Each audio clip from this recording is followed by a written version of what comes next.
Gmach przy Alei Szucha 25 stał się symbolem terroru w okupowanej przez Niemców Warszawie. To właśnie tutaj gestapo prowadziło brutalne przesłuchania, tortury i egzekucje, a jednym z ludzi odpowiedzialnych za funkcjonowanie tego aparatu był Ludwik Hahn, fanatyczny nazista i wysoki rangą funkcjonariusz SS. Od 1941 roku stał na czele niemieckiego aparatu bezpieczeństwa w Warszawie, odpowiadając za represję wobec mieszkańców miasta. Dla Armii Krajowej stał się jednym z najważniejszych celów. Jego nazwisko trafiło na listę akcji Główki, a polskie podziemie postanowiło go zlikwidować latem 1944 roku. Jak wyglądały kulisy tych wydarzeń? Zapraszamy na kolejny film.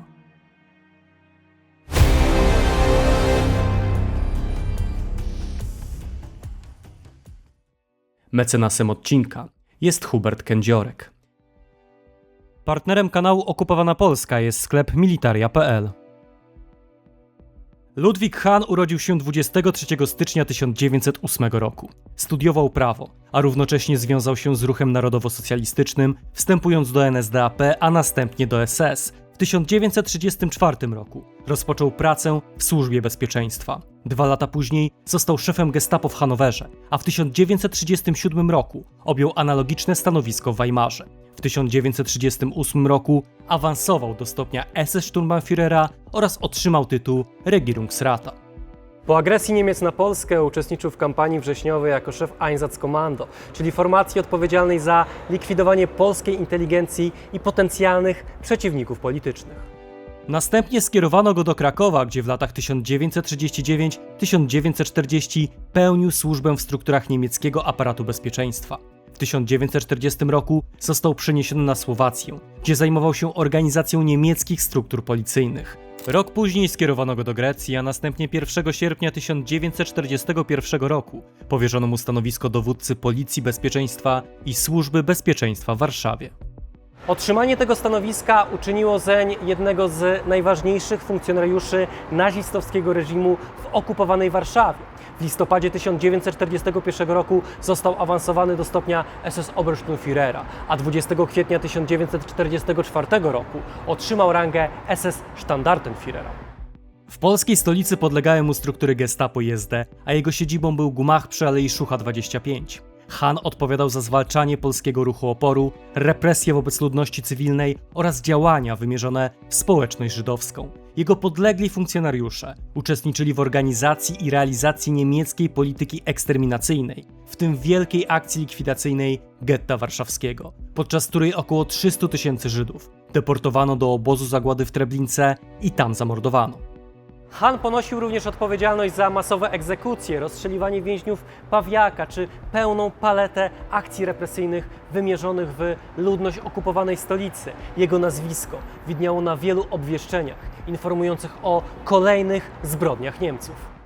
Za swoją bezwzględność zyskał opinię jednego z najbardziej znienawidzonych Niemców. Został wpisany do wykazu celów akcji Główki, operacji Armii Krajowej wymierzonej przeciwko najważniejszym przedstawicielom niemieckiego aparatu okupacyjnego. Polskie podziemie podjęło próbę jego likwidacji, uznając Hahna za jeden z kluczowych celów w walce z niemieckim terrorem.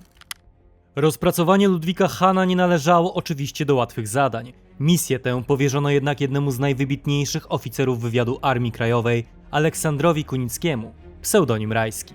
W marcu i kwietniu 1944 roku zdołał on zdobyć fotografię Hahna oraz ustalić jego zwyczaje. Niemiec pracował zazwyczaj przy Alei Szucha 25, skąd jednak często udawał się do pałacu Brühla przy ulicy Wierzbowej, gdzie urzędował gubernator dystryktu warszawskiego Ludwik Fischer. Po skutecznym zamachu na Franza Kuczerę przeprowadzonym przez polskie podziemie w lutym 1944 roku Ludwik Hahn zachowywał daleko posuniętą ostrożność. Poruszał się zawsze w asyście uzbrojonej eskorty, a jego samochód miał aż 5 tablic rejestracyjnych, które miały oczywiście zmylić ewentualnych dywersantów i utrudnić jakikolwiek zamach. Z tego powodu obserwację prowadzono przez kolejne miesiące. W działania zaangażowano liczne łączniczki i wywiadowczynie. Wśród nich znalazły się m.in. Hanka, De Waitis, Kama i Nora, czyli Anna Sarzyńska, Elżbieta Dziębowska, Maria Stypułkowska oraz Eleonora Lewandowska. W działaniach uczestniczyły także Krystyna Maleszewska, pseudonim Rafał, Zofia Świeszcz, pseudonim Zojda, Aldona Reszel, pseudonim Aldona i Halina Wojciechowska, pseudonim Tina, a także siostry Maria i Kazimiera Chuchla, posługujące się pseudonimami Maja i Kaja. Ten szeroki skład nie był przypadkowy. Tak duża liczba osób zaangażowanych w obserwację niwelowała jakąkolwiek denuncjację do absolutnego minimum. Bardzo ważnym elementem ówczesnych zachowań, ówczesnego postępowania był brak Aleksandra Kunickiego, pseudonim Rajski, który w tym czasie nie znajdował się w Warszawie, lecz w Krakowie, gdzie brał udział w rozpracowywaniu Wilhelma Kopego, czyli wyższego dowódcę SS i policji na całe generalne gubernatorstwo. Rozpoznanie prowadzono przede wszystkim między godziną 9 a 13 w rejonie Alei Ujazdowskich, od placu na Rozdrożu, aż po plac Trzech Krzyży. Obserwacją objęto również trasę prowadzącą w kierunku Falent oraz znajdujący się tam dworek, a także plac Unii Lubelskiej, będący wylotem Alei Szucha. Żaden z analizowanych wariantów nie jawił się jako idealny. Ostatecznie zatem podjęto decyzję o tym, że atak nastąpi w Alejach Ujazdowskich, a do jego przeprowadzenia wytypowano żołnierzy drugiego plutonu. Bezpośrednie wykonanie wyroku powierzono 3 żołnierzom drugiego plutonu. Akcją dowodził Jerzy Zapadko, pseudonim Mirski, który miał zarazem wystąpić w roli trzeciego wykonawcy. Jego zastępcą i pierwszym wykonawcą został Stanisław Jastrzębski, pseudonim Kopeć. Natomiast rolę drugiego powierzono Zbigniewowi Dąbrowskiemu, pseudonim Cyklon. Ubezpieczenie stanowili Bolec, Burza, Garbaty, Jaksa, Ryś i Osoria, czyli Tadeusz Chojko, Kazimierz Łukasiak, Zbigniew Gąsior, Edward Leszczyński, Zbigniew Chmaj oraz Jan Kołomyjski. Za samochody wykorzystane podczas akcji odpowiadali natomiast Andrzej Hoffman, pseudonim Brzeszczot, Jan Bernatowicz, pseudonim Bartek oraz Stanisław Gniado, pseudonim Oto. Wsparcie zapewniały również łączniczki Janina Lutyk, pseudonim Scarlett oraz wymienione już wcześniej Tina, Kama, Zoida, Nora, Hanka i Dewaitis. Tym samym w przygotowanie i przeprowadzenie akcji zaangażowanych było łącznie 19 osób. Właściwy atak zamierzano przeprowadzić u wylotu ulicy Wilczej. O pojawieniu się samochodu Hana miała poinformować Scarlett, która zajęła stanowisko obserwacyjne na placu na Rozdrożu. Umówionym znakiem miała przekazać informację Tinie stojącej w Alejach Ujazdowskich naprzeciwko wylotu Alei Róż.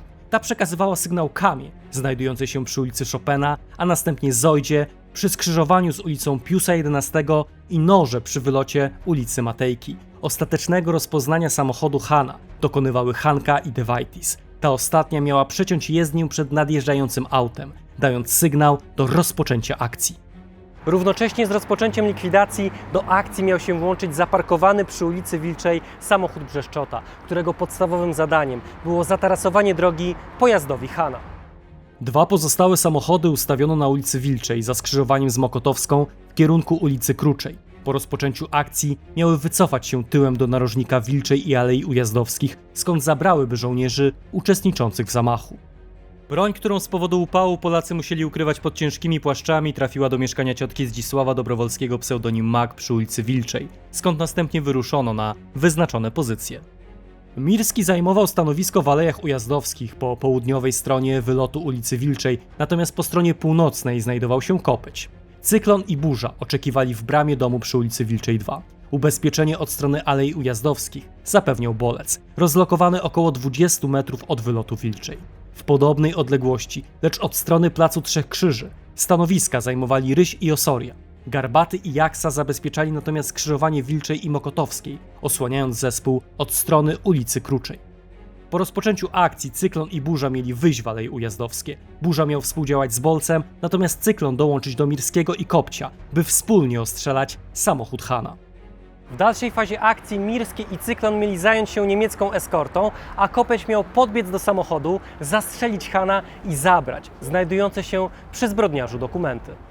Po wykonaniu zadania Mirski miał wydać rozkaz zakończenia akcji i rozpoczęcia odwrotu. Samochody miały następnie ruszyć trasą przez Wilczą, Marszałkowską, Złotą i Żelazną. Opiekę nad ewentualnymi rannymi powierzono doktorowi Zbigniewowi Dworakowi, pseudonim Max. Pozostali mieli udać się do lokalu przy ulicy Wilanowskiej, gdzie planowano przeprowadzić odprawę. Plan wydawał się dopracowany i zyskał aprobatę dowództwa. Samą akcję planowano wystawić w jeden z czerwcowych piątków i w zasadzie na planach się skończyło. Co prawda akcję wystawiono punktualnie o 9:45, jednakże Han nie pojawiał się przez kolejne dziesiątki minut. Po 2 godzinach oczekiwania, wspominał Kopeć, dyrektor zezwolił nam na opuszczenie stanowisk. Wróciliśmy tą samą drogą do tych samych lokali, z których wyruszyliśmy na akcję. Skrupulatnie przygotowany plan nie doszedł zatem do skutku. Nigdy nie podjęto się kolejnej próby wystawienia tej akcji. Surowa ręka Polski podziemnej skierowała się w stronę innych niemieckich zbrodniarzy. Jeśli chodzi o Hahna, to nigdy w adekwatny sposób nie odpowiedział on za swoje okropne zbrodnie. Po zakończeniu wojny Ludwik Hahn zdołał zatrzeć ślady swojej przeszłości i bez większych przeszkód powrócił do zawodu prawnika. W Hamburgu otworzył kancelarię adwokacką, prowadząc spokojne życie i ciesząc się opinią szanowanego adwokata.